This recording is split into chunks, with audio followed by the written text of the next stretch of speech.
Good day, good friends. So today is the 28th of March. Yeah, what month are we in? So another day, another comedy show.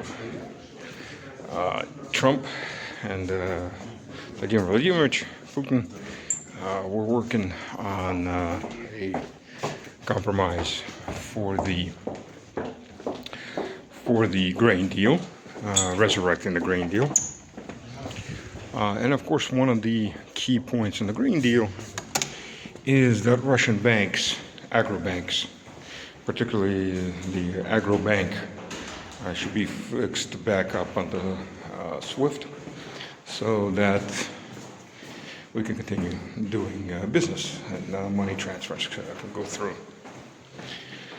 Well, Europe said no. The EU said no. Under no conditions are we going to bring back SWIFT. Under no conditions we're going to let the Russians do anything. Which is funny. Which is funny in that they think they're hurting us. They're showing themselves as something. You know, I've spoken to quite a few people, quite a few guys on the front, and other people that have spoken with them. And I'm in the same position, as a matter of fact. See, the Europeans think that the Russian soldiers are tired, that the economy is tired, and they're ready to take any deal. So let's just push them a little harder. Well, you know, with most people that I've spoken with, the biggest fear is that the government's going to make some kind of deal. Because the guys on the front lines and the people that are supporting them quite well understand that there should be no deal. We have to go to the very end. That means unconditional surrender of Ukraine and any NATO country that decides to join Ukraine in a big fight against us. And that's the mood of the people. They don't want a deal. They don't want another Minsk, basically. They don't want another bullshit. They don't want another bullshit peace that just does nothing but sets the stage for the next 2 or 3 years down the road, where we have to start all over again. No, thank you. As a matter of fact, just to show how untrustworthy the Ukrainians are, the only route is their capitulation, is the very limited no strikes on energy targets. Now, when they came into power, Russia suicided 5 drones that were flying in. Since then, Ukraine, almost on a daily basis, has targeted a Russian energy asset. As a matter of fact, yesterday, they hit a gas distribution point in Suzdal. So there. Just about every single day, they're doing something. How long the government's in Moscow and the Kremlin's going to tolerate this, I don't know. This is like the 5th, I think, Ukrainian strike on Russian energy. 0 Russian strikes, but the 5th Ukrainian strike. The Western media, of course, doesn't want to talk about that because, you know, that doesn't fit their program. But it is what it is, and it's the reality of it. So there you go. And that's the question, and that we need to decide. What are we going to do with these people? The people in power in Ukraine. We'll continue. And while we're at it, so there's 2 settlements, very small settlements left in Kursk that haven't been liberated, and there's a monastery, Garner, which, interestingly enough, just to make things clear, it was the first one to take direct fire from Ukrainian tanks during the Ukrainian incursion into Kursk, into their own kill sack that they created for themselves and then died in mass in. About 80,000 died. That's dead. How many heavily wounded that were evacuated, we don't know. A couple thousand POWs. So it's interesting that the first thing, of course, in Kursk they started shooting at was a monastery. because you're dealing with an extremely anti-Christian government, with an extremely anti-Christian position. You know, Zelensky said what motivates him most is hatred of Russians. Interesting. Well, he's not a Russian by ethnicity, but interesting enough, he still has a Russian passport. Or if he's given it up, nobody knows about it. That's right. He was a Russian citizen, and he lived and worked in Russia. So yeah, that already kind of makes you wonder. But the Ukrainian state is now taking over the lower Pecherskaya Lavra. This is in Kiev. It's a huge monastery complex with a cave system at the bottom, the lower portion of it, and in the caves are the remains of our saints, warrior saints, just holy saints, different. The monks that live there will take care of them, because there are certain procedures and things that have to be done with the bodies. I've been there, a very holy place. Well, the upper portion of where the main churches are have been taken over by the Ukrainian government about a year now. And just what haven't they done there? They had discotheques set up. They have, the Ukrainian government has handed over churches that they've not in this case, but in other churches, they've handed over to gay clubs or different cooking areas, and made restaurants out of churches. I mean, they're working exactly like the Soviet Union, by the way, back in the roaring 20s and 30s.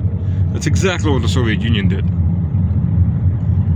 I don't think they've destroyed too many, but they've repurposed the holy buildings into whatever will insult the sensibilities of believers the most. And the fake Orthodox Church that the Ukrainians have set up, the nationalist Orthodox Church that the Ukrainians set up, you see, one, they don't have too many priests, so they don't need so many churches. That's why they rent them out as sports clubs, gay clubs, whatever, discotheques. But when it comes to monasteries, you can cosplay a priest and get your salary and then go home and do whatever. But you can't cosplay a monk. Monks are extremely, extremely dedicated people that have surrendered their full regular life and to the church and to the service of God. So you can't really cosplay a monk. So what do you do with the remains of the saints? Well, we know what Ukraine does with icons and other holy items. They sell them to collectors, because they're scraping Ukraine down, the portions of these areas that they control. They're scraping it down to the bedrock. They're selling everything they can. So they sell the icons. But what do you do with the saints? Apparently there are collectors that want the holy remains of the saints. And it's being leaked that the Vatican is a big one of those for Orthodox saints. I don't know what they're going to do with them, because we're in schism between the two, between the Orthodox and the Catholics. But the Catholics were the biggest collectors of Orthodox icons and memorabilia, if you want to call it that, back in the 1920s. So history is just repeating itself 100 years later. In this case, thankfully, just on a limited scale. So, but anything you can make money off of, Ukraine is going to sell. And they have to now. They have to fill up Trump's big fund for the first $100 billion before anything can be renegotiated. And there's an interesting little fact. I don't know what to call Ukraine anymore. It's not a colony. It's not even a territory. It's hard to understand what the hell they are. So the fund that Trump's setting up, officially America has given Ukraine, like, I guess what they're saying now, like 280, 300 something billion dollars. It's really about 140, 160. And now let's trace back how much of that went right back to American politicians and corporations. But okay.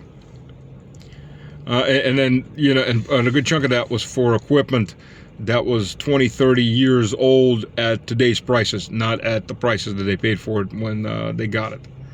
There was, a lot of those Javelins, a lot of those Bradleys and so on, they're scrap worthy, right? So instead of scrapping them, sell them to Ukraine at today's prices. Or give it to them and count today's prices. So this fund, everything goes in this fund. So mineral wealth, all mineral wealth, rare metals, oil, gas, electricity production, port facilities. Well, they still have port facilities. Tariffs for paid tolls for roads. I mean, everything goes into this. And out of the governing body on this, out of the 5 people, 3 of them are Americans. And the U.S. gets the first $100 billion, and then decides to renegotiate if Ukraine wants. Of course, the Americans on that board all have veto right. So Ukraine, if it's a colony, at least some money goes into it.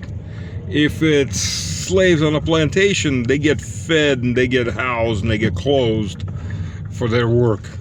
And oftentimes, if it was in like the Confederacy, for example, they also had a chance to buy their freedom, but not here. Here you take care of it all yourself and then give all your fruits of all your labor over to your masters. This is like peasants. This is not even serfs. This is like landless peasants in a feudal system. Because even serfs, there's a system where the lords still have to make sure to take care of their serfs. Not slaves or serfs, but still. But here, no, nothing. 100 billion right off the bat. Well, the interesting thing is the question, dear Mr. Trump in this case, does this fund also get the money off of organ dealing and blood sales? Oh, yeah. Ukraine makes about $600 million off of selling blood. Yeah. So a country that's in a conflict, has lots of wounded soldiers that need blood transfusions, is actively selling blood. So, son, you need a blood transfusion? No. We're just going to drain the rest of you and then toss you aside over to the organ dealers to cut you up. They made about $4 billion off of organs. And we're not even talking children's organs, which are sold on the black market strictly. These are official. So my interest is that, does that money also go into that fund? I mean, if we're strip mining Ukraine, that territory down to the bedrock, why not? Why not take that too? So something to think about as we cruise along in this day and age. Oh, but then again, I mean, you're also dealing with an administration that high fives, fist bumps the murder of an entire block, a civilian residency in Yemen, to get one guy. It's Israeli. It's an Israeli approach. Mass murder, it's okay. We got one guy. So if we had to kill 10,000 people for it, or 5,000 or 3,000 people, it's a price we're willing for you to pay. And then these people lecture others about morality. What morality do they have? Their morality went where? Out the window somewhere. There's never been any morality. This is just a question of who's making money off of whom and who's beholden to whom. In Yemen, America is beholden to Israel. I mean, that's obvious enough. And maybe they're hoping if they do enough mass murder in Yemen, then Iran gets directly involved and they can have their big war with Iran. We just to those that are fist bumping themselves going, oh, big war with Iran. I mean, there's actual idiots in America, in the American Congress, that are now calling for an invasion of Iran. Yeah, You need about 3 American armies for that, as standing right now. Iran has got a population of, it's about 1/3 of the population of the U.S. It's 100 million people. Mountains. It's not flat desert like in Iraq. Mountains. So you're going to invade that mountainous country. Never mind probable war with Russia and China. And who knows, maybe India. Because this is now hitting the Indian interests also. But you're going to invade that mountainous country? Seriously? I mean, they're waiting for that. So, I mean, Congress is full of idiots. And we all know that. You don't have to be smart to get elected. You have to be sold to get elected. We're willing to sell your soul to everything and everybody. That's how you get elected into the U.S. Congress. Basically, the vast majority of Congress critters, be a whore. And a good whore. And for many of these PACs, they are good whores. They know who buys them. They know who pays for them. As long as the money's coming, they're loyal. So, that's what we have. That's what we have right now. So, what Israel's doing in Gaza, in southern Lebanon, mass murder. I mean, that's what it is. The recovered bodies, 50,000. Unrecovered is probably at least another 100, 200. According to Lancet, it was around 200, and that was before. That was low at last summer. And now the U.S. is doing the same thing in Yemen. But the point is no matter how much they hit civilian blocks, and this is not the first time the U.S. is bombing Yemen. U.S. bombed Yemen for Saudi Arabia. Saudi Arabia is in a long war in Yemen. Yemen's been in war for about 40 years. Maybe even 50. Need to look up my dates, but it's well over 40 years. First there was North Yemen, South Yemen, and North Yemen conquered South Yemen. Then there was various internal civil wars, and then there was Saudi Arabia, and all the mercs you could find, and they all got their teeth beaten in. But it's a felicity that aviation can solve these problems. It can't. At the end of the day, it is the grunt with the assault rifle, maybe with the tank backing him or pushing forward, that gets it all done. Because everybody else is there to support the tanker and the infantrymen. So the U.S. can blow lots of money in missiles. The Yemenis are going to continue working with the drones. And if the U.S. wants to really show Yemen something, it needs to invade physically. Which, well, we'll see what the capacity is for paying and for doing that. But I think a lot of the neocons, they're hoping that if they do enough murder in Yemen, it'll get Iran directly involved for the big war. Which again, by the way, if Iran is in the big war, first of all, the Straits of Hormuz, forget about it. The Straits of Hormuz is very shallow waters. There are 11, I may be off, but as far as I remember, there are 11 canals that have been dug through it for the heavy tankers and shipping. They're pretty easy to close. I mean, just sink your own ships, and they don't have to be big ships. 11 yachts, nothing's going down that road. And oil's gonna double in price instantly. A third of the world's oil comes daily out of that one area. On top of that, there are 60,000 Americans on various bases within short to medium ballistic range of Iran. And they will all become instant targets of precision strikes and hypersonic weapons. Think about it, especially if you have relatives or your kids are stationed somewhere in that area. They really want war with Iran? I mean, the neocons do. And both of the owned parties in the US. Think about it. Not a win-win, but it is what it is. And the psychopaths are in charge. One administration after the other. Cheers. God bless.